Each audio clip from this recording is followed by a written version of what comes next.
guys, I know it's been a while since I've given you an update on what I got going on in the shop, but here we have a 1970s Camaro. I used to work on the owner's previous vehicle, which was a 61 Corvette. He ended up selling it and picking this up, and it had already been restored, had the paint on it and everything, but it's a really good looking car. He says he gets more compliments with this than he did with the 61. And that 61 was a very nice Corvette. I did a lot of work to that. So as you can see here, we got a big block. It's a 454. He just swapped this in right after he got it. It's this guy here. This is a vacuum pump in order to give the brake booster, which is kind of on the small side in order to fit this big block, to give that the ability to actually stop this beast. Has a really nice fan setup on it. Dual electric fan. Has a fan controller here. You know, nice headers on it. Everything's clean. Not a speck of rust on it. So what I ended up doing to it is he bought a vintage air kit. So this car was a factory non-AC car. So I took the factory air box out. It just had a heater core in it, so you only had heat before, and then of course you had the pull switches that would allow fresh air to come in. Got the whole unit out.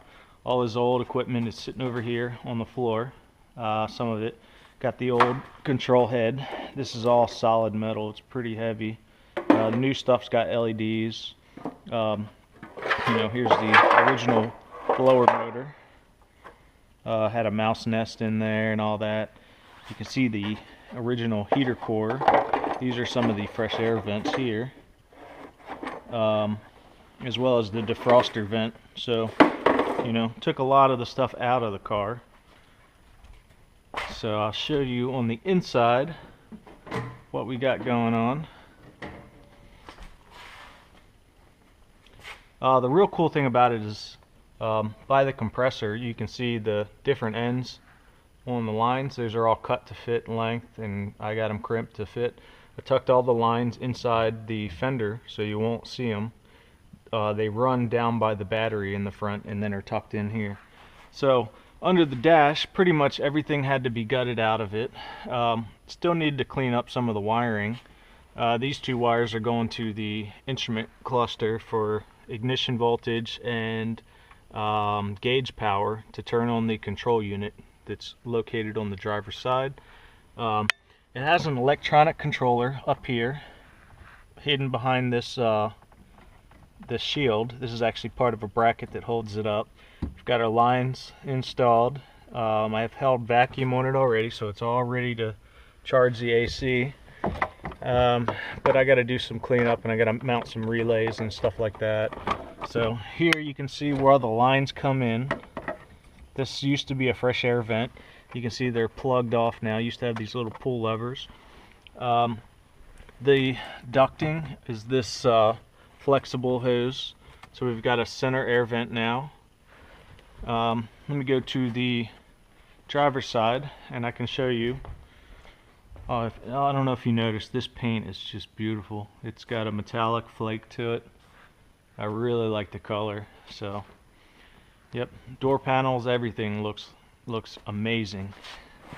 Yeah, quite a mess right now, but I can kind of hold up the instrument cluster. It's got some really nice looking gauges. You know, it really could use a total rewire to clean some things up, but you know, it gets the job done.